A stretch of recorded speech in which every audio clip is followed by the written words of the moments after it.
Hello everybody, John here, and today on To The Garage I'm sorting out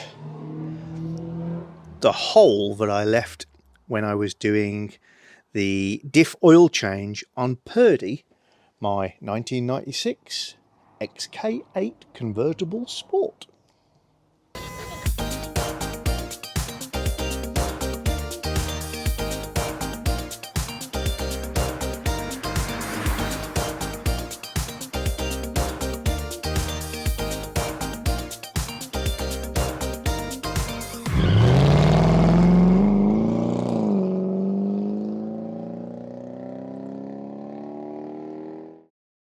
Those of you who've watched the videos on filling the diff oil up will know that the reason this hole is so big is I wanted to do the experiment to find the perfect placement for the hole. This is a hole position that's often recommended. This is the hole position that I decided is perfect. Now at this point I'd like to thank Jonathan Slade, who, following on from the changing a diff oil video, carried out the same thing on his car. And as we discussed in that video and on the comments underneath it, later cars, 4.2s, do have an extra bracket behind the boot floor. So you've got two layers to drill through. So it's really useful. Jonathan sent in these pictures. So here you can see his car with the hole drilled in the correct, from my point of view, position, which he equally found very easy to access the bung, and equally quite difficult to put the bung back in just because you've got to not get it cross-threaded. He also shows the two plates of metal and he's positioning them with his fingers with the sort of air gap that's between them, and they're at a slight angle. So you've got to use the first hole to guide the body of your hole saw and keep it still whilst you saw through the second slightly thicker plate. And then he's finished it off in the much simpler than I've ended up with rubber bung method. So this is what it should look like, really. Thank you very much, Jonathan. So I've ended up with this rather odd little figure eight arrangement. So what I want to do is now seal that off to make it watertight and neat. Equally, what I don't want to do is completely seal it off so that if I ever wanted to play with the diff oil again, I've got the same issues as I started with. So it needs some sort of removable hatch. Now I considered welding in a disc here and then putting a grommet in the top, because a rubber grommet would, it's got to be said, make quite a neat arrangement of this. But what I don't want to do is leave a finish here that's anything other than standard. That would just irritate me. So instead what I'm going to do is make a little hatch that covers the whole of this existing hole up. I'll dress it so that it's got some straight sides. And I'm going to utilise this stud, which was obviously holding back the high voltage fuse box here. Put a insert in here to clamp it on the opposite side, and then do something at the top so that I've got a removable hatch with a rubber seal or foam seal around it, and tidy it all up. So to start my adventures, I've just got a piece of card that I've cut to very approximate size and hold in position and pressed it to mark the position of the single stud hole. I'm going to punch that out of the card and then play around with how this is going to work. So I've got my tin of hole punches. These are really useful if you're doing things like putting holes in leather or vinyl for a hood, punching holes in cardboard like this for templates. But more than anything else, I'd say it's good for using them for making gaskets. So if you've got some gasket paper, then a set of punches like that is really good for putting holes in. So let's just position this like so.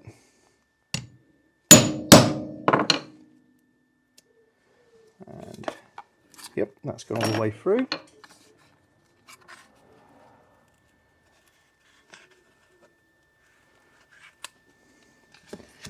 Hole there. And then I'm going to put a symmetrically opposite hole just to give me an idea. That.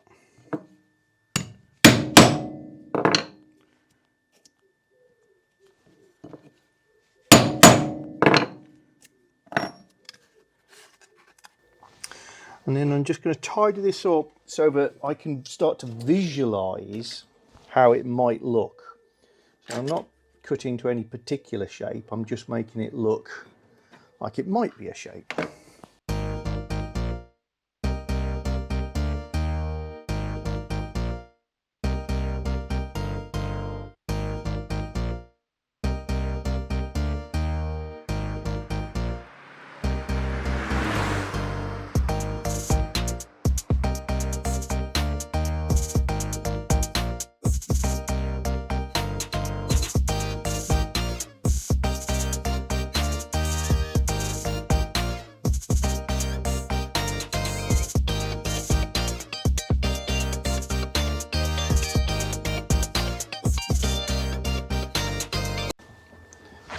So here is our concept in cardboard.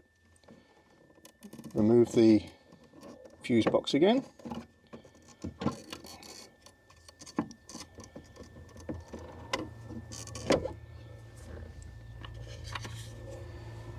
On the top of the panel, I've got a washer that's had a kink put in it, which will, he says, go underneath the lip at the top.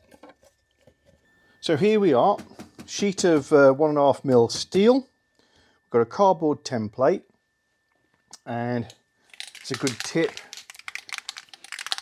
Back in the day, I've been out using engineer blue, but much cheaper, if I'm honest, just as effective. Here's some satin black paint.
Slowly is the way to go on this. So get the right curve and no kinks.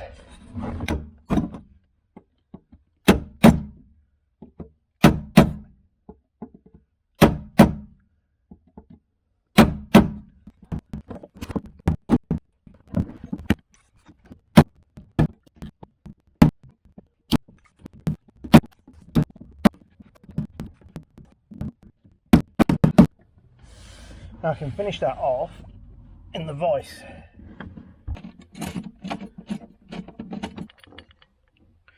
So here's the panel. I've curved the top. I've put a cap head Allen key bolt through the top, and on the back what we've got is a bobbin sort of thing you'd assemble furniture with, and a bent washer. And the effect is, once it's in position, the washer won't be able to rotate, and the bobbin stops the nut in effect rotating, and the whole thing can be tightened up, closing this gap here, which will essentially squeeze the area at the top. So I'm just going to do a trial fit. So slot that in onto the fixed stud, which is there. I need to open that hole up a little bit, just for convenience. Put his in. Now we're going to just put this big washer on for now. Put that up there.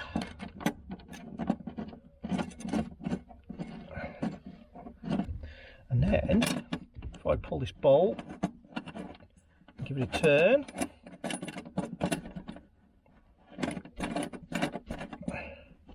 there, clamped at the top as well. So all I need to do now is I will just open out the holes for the two studs a little more, just to make things more convenient. And I'm also going to dress the whole thing up and put some 1mm foam, automotive gap filling foam, on the back.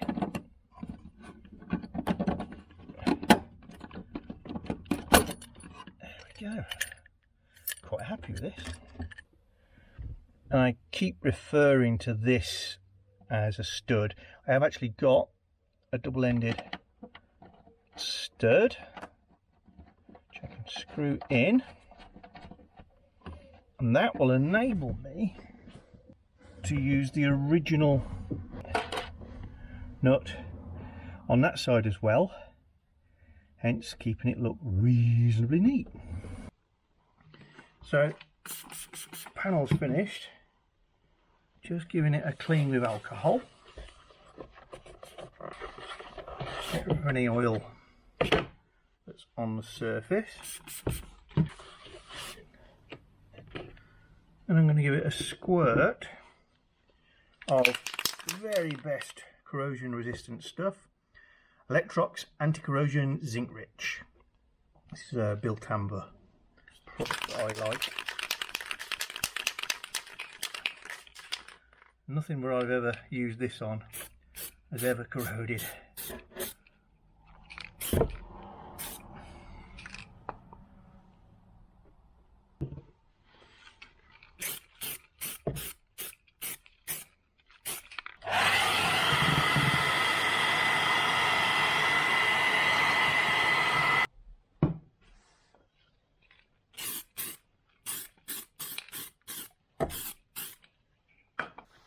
Right, that's had time to dry.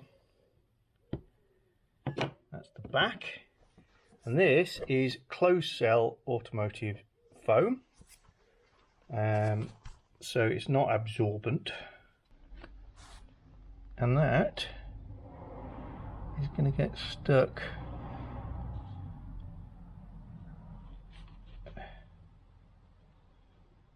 on the back like so.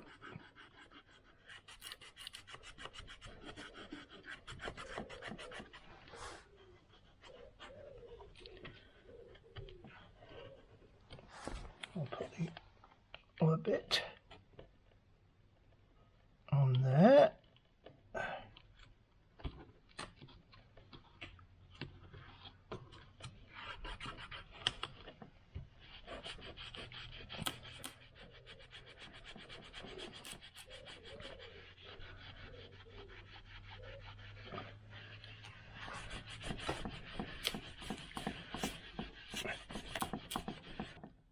Okay, so foam stuck to the back, and with a nice sharp Stanley knife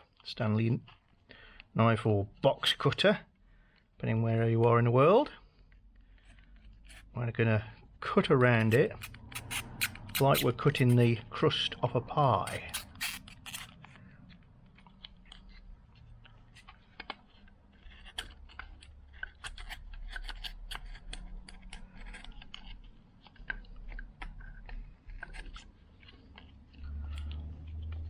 Maybe scratching the sides of the panel,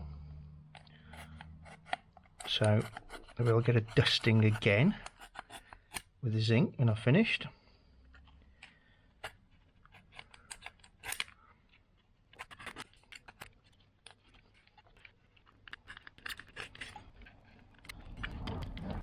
Okay, that's made quite a neat job. I'll pop the holes back in here again.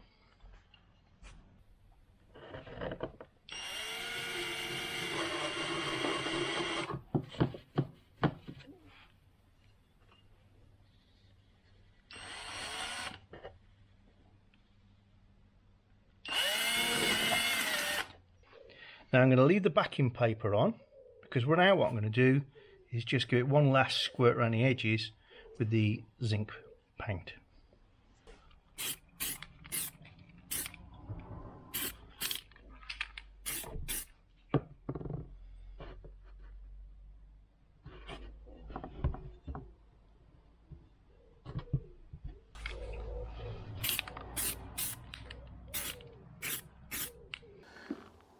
Right, we're at the stage now where I can reinstall all this. Now and again I do the odd thing, but people think, oh, that's a bit OTT, why are you bothering cleaning that, John? Why are you doing that? Why, oh, he's so OCD. I don't know if I am OCD, because some things I really do let go. I'm not that tidy or anything like that. But for certain things, I enjoy getting right.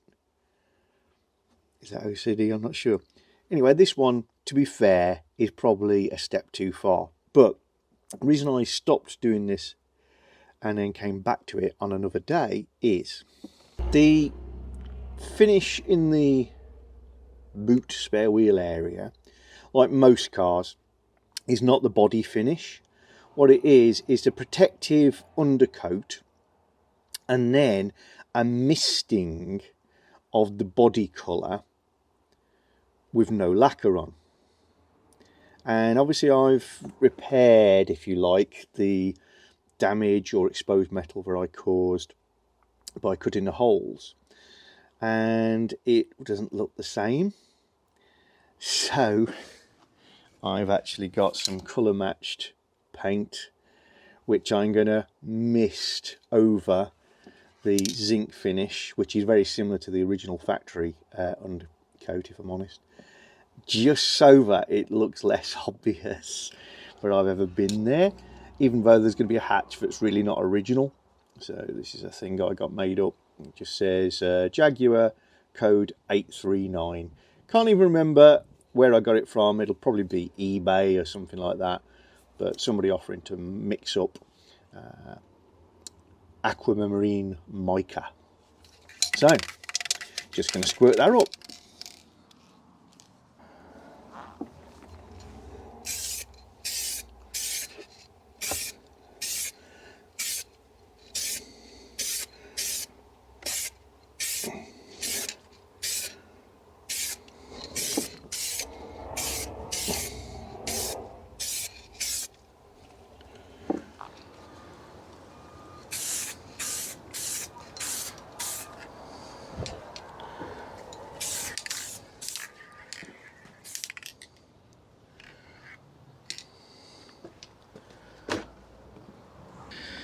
So I've done the same with the hatch. A mist spray, 2 coats actually, of the body colour.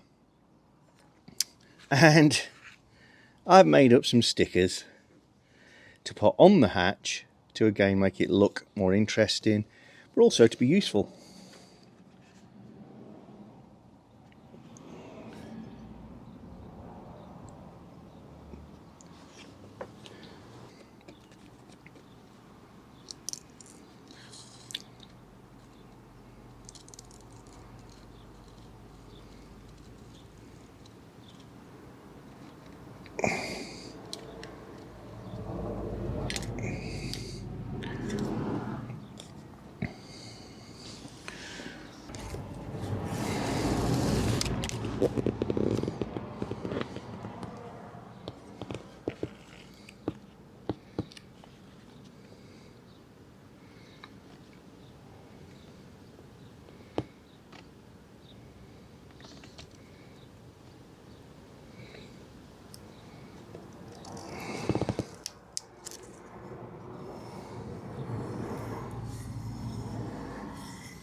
Go.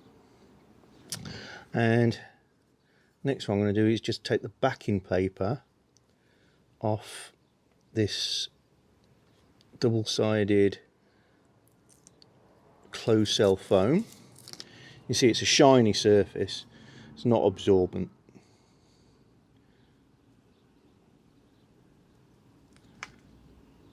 And the bit that sticks to the panel is useful, and the bit that doesn't will dirty up in seconds and become non-sticky. There we go.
And there we go,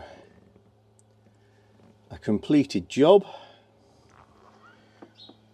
that satisfies my need to be neat,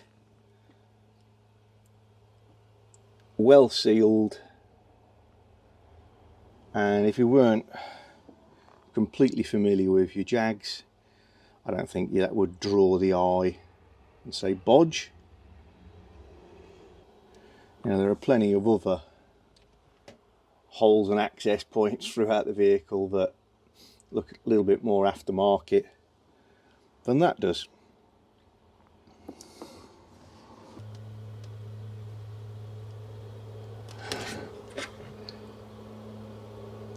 Well, I hope you've enjoyed that. Who'd have thought changing your diff oil would turn into a couple of weeks worth of work on and off, but you know, that's just the way these tasks sometimes turn out, particularly when the manufacturer says sealed for life, which really means just tricky. So I'm going to sign off here. Hopefully you're enjoying all of these nice XK8 videos and the other videos we're putting out onto the garage, and look forward to seeing you all very soon.